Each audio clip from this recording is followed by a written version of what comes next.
I think sadly, being a first World Cup, it sadly is probably a fair reflection of the whole group. I think Australia and Nigeria definitely deserve to go through. I think Canada will be very disappointed. And look, it's our first World Cup. It was still big not to win all, not to lose all three. So we got a point, something to show for our efforts. But yeah, it is a little bit disappointing considering we were competitive in all three games, and we just either ran out of gas in some of the games, or we just didn't create enough. But look, it's first World Cup. They learn from this. But yeah, it is a little bit disappointing. But to be fair, Paul, I don't think we were expecting to get out of the group for a lot of people. So we, if I think we had finished third, most people would have felt that was probably the prediction. They would have gone for Australia and Canada. But at the end of the day, Nigeria played very well. They were ranked lower than us. But to be fair, Paul, the way they played, they shouldn't be ranked as low as they are. So I Yeah, was but very again, no, impressed of with course, Nigeria. I did say, I don't know what podcast, sometimes these world rankings can be slightly Yeah. skewed, it depends who you're playing and not. So I just don't know. I don't understand it because I've heard they've been champions of Africa too. So I just don't understand this, how these rankings go. But look, that's irrelevant. Ultimately, they deserved it. They had a great victory over Australia. They drew with Canada, I believe, in the first game, and by all Yeah. accounts, they should have won that game. And in the last game against Ireland, we should mention the Irish goalie. She put off a brilliant save there, Courtney Brosnan. They The did. talk of the famous save long before your time, Noel, in 1970 in the World Cup in Mexico. But the great Gordon Banks pulled off a great save against Pelé. I'm not comparing it to that, but it seemed much the same way he knocked. It seemed the second goal. He knocked the header onto the ball and he cleared the line. And Courtney Brosnan seemed to do the same thing. So we should mention that it was a fantastic save. Oh, it was a fantastic save, Paul, and I think well, many people sort of say it was a bad miss as well because she was so close in on goal. But I have to say, Brosnan got down. She got the save, and she got a little bit of luck too. Hit the crossbar, and it came out. So it was still a very fantastic save from her. And Nigeria, even though Ireland had a lot of them on the first half, I thought Ireland probably in the first half played their best football. But they had a good chance. I think it was in the 4th minute. McCabe should have played in by Sinead Farrelly. She sort of snatched at the pot. She should have done better. There was a few half chances with Ireland. I thought we played very well. I thought Nigeria, to be fair, were a bit more defensive than I thought they would be. And I think Nigeria sort of relaxed in the second half. I think Warda got through that.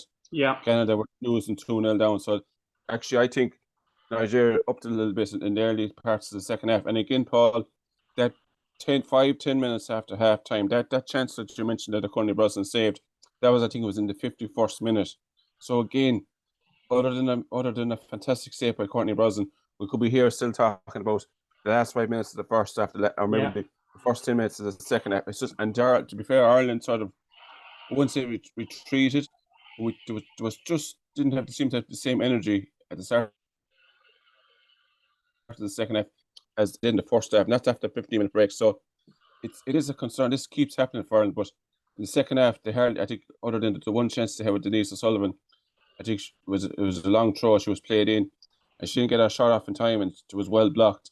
Other than that, Paul, we didn't really threaten. We had maybe a few crosses into the box and stuff like that. But to be fair, I think even with Nigeria taking after probably our two best players, knowing they're already through, and knowing even if they've lost the game 1-0, they're still going to go through. So that was a little bit disappointing. We're going to get on to maybe the substitutions a little bit later on. But I felt we didn't really go for as much as we could have. Like, I think the substitutions, our first sub was made in the 84th minute.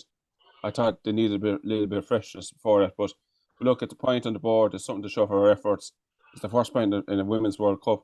So it was important not to lose all three. After losing the first two, I think we all wanted the result, and we got a 0-0. Could have got more maybe in the first half, but in the second half, I think on balance of play, I think even Nigeria probably even deserved to win the match considering the second half performance. I suppose the only context, if you go back to the Irish men's team, the first tournament was in 1988, and everybody remembers we beat England and great victories, fantastic. We're still celebrating it. But ultimately, Ireland failed to qualify in that group too. Now, I know it was a very hard group. You had Holland, Russia, as well as there, or Holland, the Soviet Union. But Ireland failed to qualify in that group. It was in 1990 we qualified into the last 16 and got to the quarterfinals. So the first time we go to these tournaments. So I say maybe if Ireland had qualified for the previous Euros, they might have been able to be more experienced. But you have to pay to learn, as the man says. You have to pay to learn. So, and I think it'll be very interesting to see how far Australia and Nigeria will go. Is Sam Kerr, she played it for the last game for Australia. I believe she played. I'm correct in that. So will Australia, and in your opinion, before we just move on to the substitutions, how far would you think Australia and Nigeria can go? But it all depends. I think I might be wrong here, Paul, but as far as I know, the winners of this group, Group B, I think played the second place as a team in England. I'm open to correction on that, Paul, and I think that I'm thinking that's looking more like Denmark a little bit. Now, to be fair, that group still has another round of games to play. I think so to wait and see. I think, to be honest, actually, they're probably even playing as we're speaking because we're recording this in the morning. So that'll be more known by the time this podcast ends. So we're just going on what we have, the information we have at the moment. But yeah, I think Australia, by that's a big result. Winning against Canada 4-0. Sam Kerr didn't start now. I don't know if she did come on, Paul. I'm not sure. I'm not sure. But, I just assume she did because there was such an improvement in their performance and the goal scoring. She definitely didn't get in the scoring sheets. I don't know. I'm almost certain she didn't. But they'll be hoping that she'll be fit and ready for the last 16 game because they do need her because she's one of their best players. So it all depends. As you said, Paul, it all depends on the day. But I think Australia, with the crowd now, they've got right behind them there against Canada. So they'll be bribing at the home nations, the hosts. I mean, Australia were looking down the barrel, Paul, because if they'd lost that game, Australia and the other co-hosts, New Zealand, would have both been out. New Zealand are out at the moment. So Australia are carrying the flag for that part of the world. They're the co-hosts and they're through to the last 16. So they'll be hoping that they can at least get to a good few rounds of the World Cup. I think the furthest they got is the quarterfinals, if I'm not mistaken. So they want to at least get there anyway. And hopefully with the home crowd backing them, they'll hopefully get into the semi-final as well. But that's a long way off. But we're during the so we go back to the Republic of Ireland. We talked about the substitutions. Do you think maybe they should be brought on? We'll move on to the big conversation going on now. We'll say, but just before, your opinion on the substitutions, should they be brought on earlier? And when she brought them on, they should be on the right ones. Or what's your thoughts on that?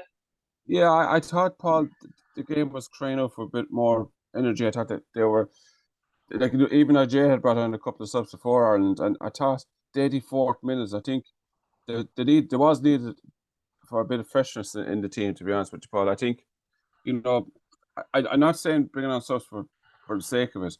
I'm saying for your hope that they'll at least be able to make an impact in the game. Maybe Larkin came on, Marisha Shiva came on, but Diane Caldwell came on, and it was only like it was in the 95th minute of 7 minutes at a time. Sure, he came on for the last 2 minutes.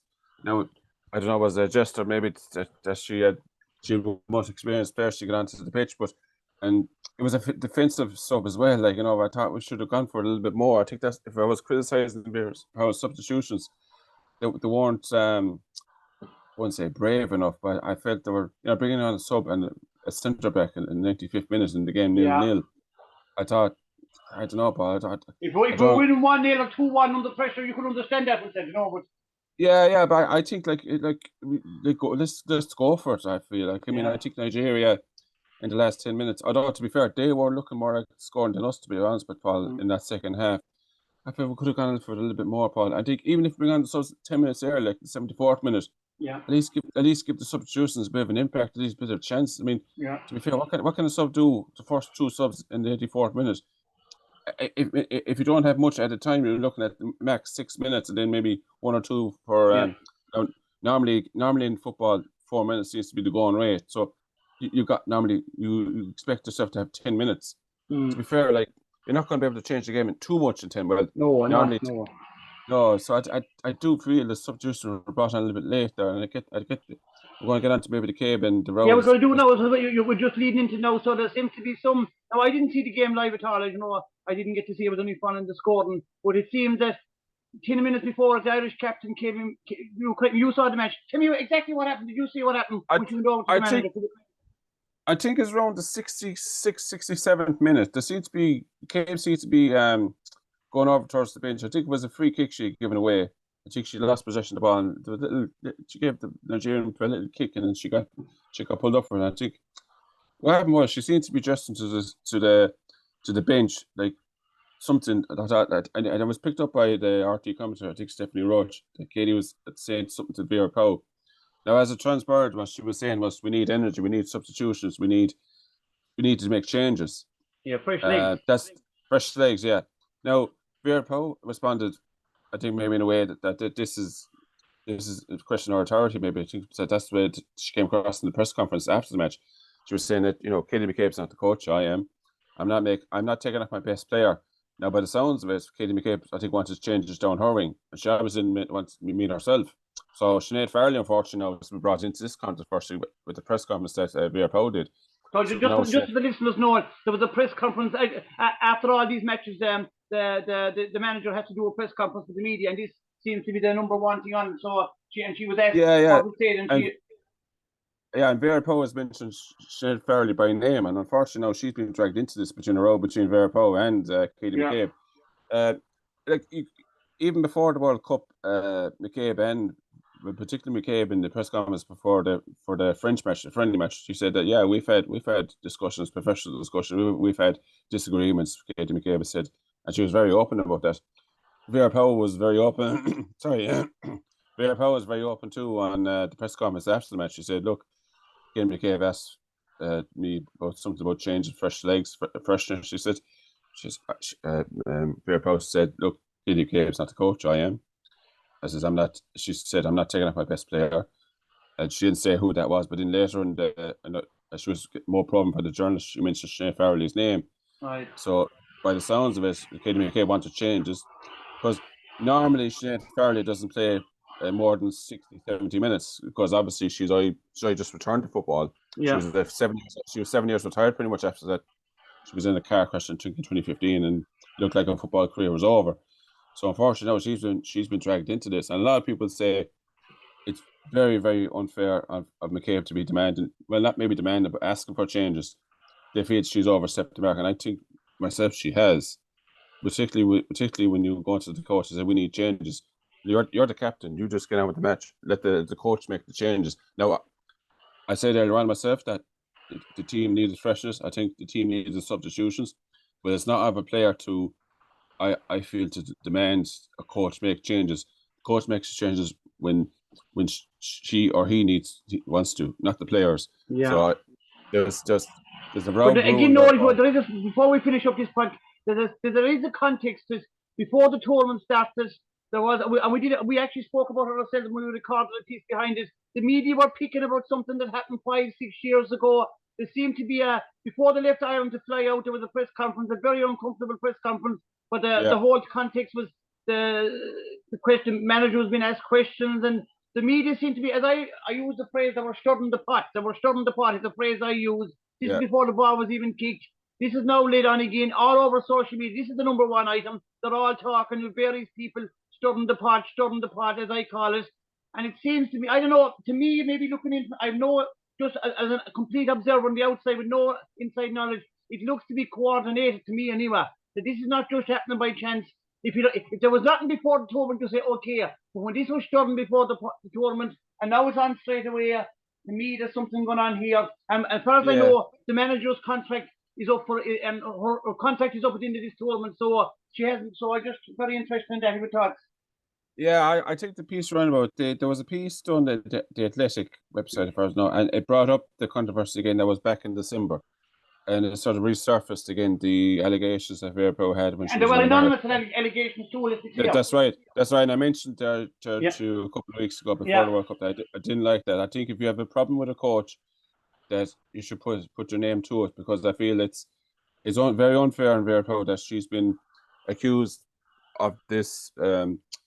I don't know, as a controlling behaviour or. Yeah, but ultimately, that's in the past. It has nothing to do with the Irish team, and it has nothing to do with the Curtin World Cup squad. That's what I couldn't understand.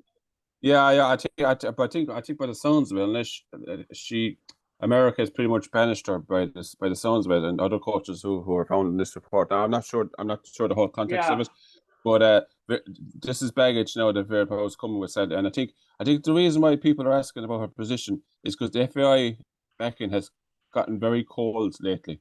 They were saying her contract will be discussed after the World Cup.